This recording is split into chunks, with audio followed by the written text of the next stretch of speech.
What am I gonna do? I don't have a job. I have no money. I'm gonna be on the streets. I have no income. Well, I can't go out to restaurants anymore.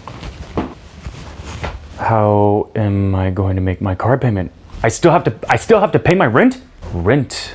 Why you still don't have a job? You know, it's really easy to feel overwhelmed because in our society, we attach our job to our self-worth. And if you don't have a good job, you can feel like you don't have self-worth. If you have no job, what does that do to your psyche? You feel like maybe you have no worth. But you know what?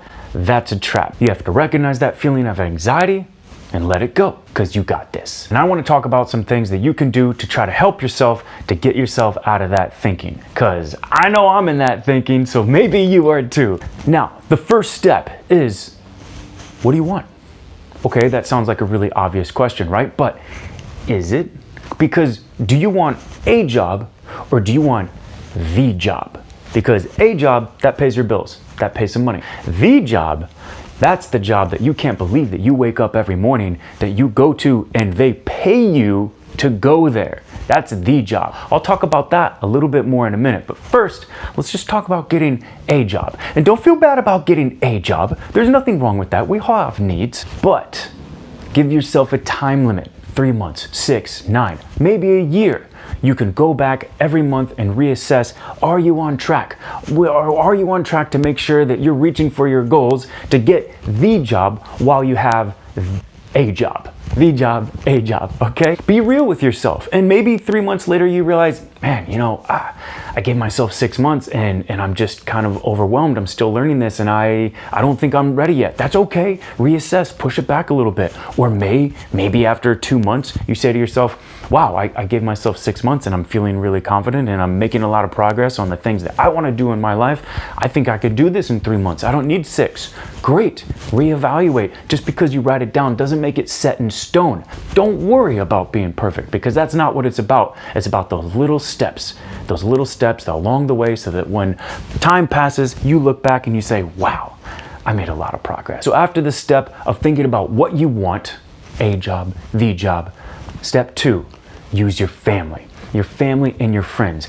Everyone you know should know that you are looking for a job. Use social media to tell them, call them, email them, talk to them, say, hey, I'm looking for a job. Do you know of anything? Now, help them help you. Be specific about what you're looking for, because if you don't really know what you want, no one can help you get it. I mean, okay, if you're a microbiologist, that's something that's very, very specific, and this probably isn't for you. But if you're anything like me and you have an unconventional resume, there's lots of things that you've done before, or maybe could do, or maybe you are changing careers. You're going through a crossroads right now and you're trying to think to yourself, okay, like, what can I do now? Really be specific about that with your friends so that they can help you. Step 3 is have your resume ready and be ready for some feedback. Find 3 of your trusted friends and say, hey, would you take a look at my resume? And take that feedback, because they're going to give you suggestions on how to make your resume better. I already did this with a friend of mine, Jeff. He sent it back to me with so much highlight on it. I have not seen that many highlights since I was in school. Every single sentence had a note on it. And honestly, though, it was really helpful. I went through all of it, and every suggestion that he gave to me was really usable. And I felt so much better about my resume after I had gotten his feedback and used it. The next step is follow up. Okay, you've reached out to your friends and your family. Maybe they've sent you some referrals, or maybe they've sent you somebody that you can contact, or somebody that's going to contact you. And it's been a week. You haven't really heard from anybody yet. Or the people that you did hear from, it kind of fizzled out. Okay, no problem. Follow up. Follow up the first week, follow up the second week, follow up the third week. Keep in people's minds so that they know who you are and they know what you're looking for. Let them tell you no. That's okay. Are you going to die if somebody says no to you? No, actually everything's going to be okay. When somebody says, no, you're not really right for it, well, that's fine. That's great. In fact, you can stop wasting your time going for something that maybe you aren't really right for. Putting your time and energy into that instead of this. Great, you got an answer. Move on with that. You don't have to take it personally. Follow up, follow up, follow-up. I'm no job guru or motivational speaker. I mean, there's lots of things that you could be doing and do better that aren't even about what I'm talking about today. And somebody could look at this list and be like, well, you know, there's 5 other things you need to be doing before that step. Maybe, but this is just a quick and dirty guide to things that you can do to stop feeling overwhelmed so that you can jump in and start looking for that job. Okay, so let's do a quick review. 1, be specific, know what you're going for. 2, everyone that you know should know that you are looking for a job. And make sure that you know what you want so that they can help you get there. Next, be ready for all that feedback that you're gonna get. Have your resume in a form that you can send to somebody as a draft and that you can get some helpful advice on. Finally, you're gonna do some follow-up. And remember, don't be overwhelmed. You got this. If you really want something, maybe you want a Tesla, or maybe it's just a Toyota, just a reliable car, or maybe you really want to own a nice house one day. Sit down, do the math. Say, okay, this house costs, I don't know, let's make up a number, like $600,000.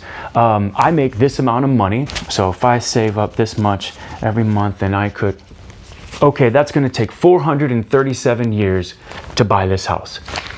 Maybe that's not so realistic. All right, well, can you change something? Do you just give up on that and say, well, I can't do that. I can't buy that because I'm never gonna make enough. Well, can you find a way to make more? If that's something that you really want, say, all right, I need to make $1,000 extra a month. How can you make $1,000 extra a month? Do that thought experiment. Go through that. Think about that for yourself. And if it's worth it, go for it. Now, finally, I'm going to talk about the job. If you're anything like me, you might have an unconventional resume or you're changing careers. How do you go about thinking about what is it that I really want? And sometimes that's elusive from what you really want because you're like, well, I could do a lot of things. I could be good at a lot of things. All right, what you need to do is sit down, maybe grab a friend. I just did this the other day and we did an accountability call. We sat together for 30 minutes on the phone and talked about, hey, what are your goals? What are you trying to accomplish? It doesn't have to be a big grandiose plan. It's 30 minutes. He gave me some things that he wanted to work on and I asked for more information and I said, okay, what can you finish by Wednesday? And I'm gonna hold you to that. And then we did the same thing for me. So on Wednesday, I have to come back and say, here's all the things that I found and here's all of the things that I worked on so that we can hold each other accountable. You'll be really surprised how much progress you can make in just a month, just talking once or even twice a week, holding each other accountable for your goals and going for it. Thanks so much for listening today. Try these simple things and let me know what works for you or what doesn't work for you or what's something that you did in the past to get on the right track. I'd love to hear it. Okay, bye-bye.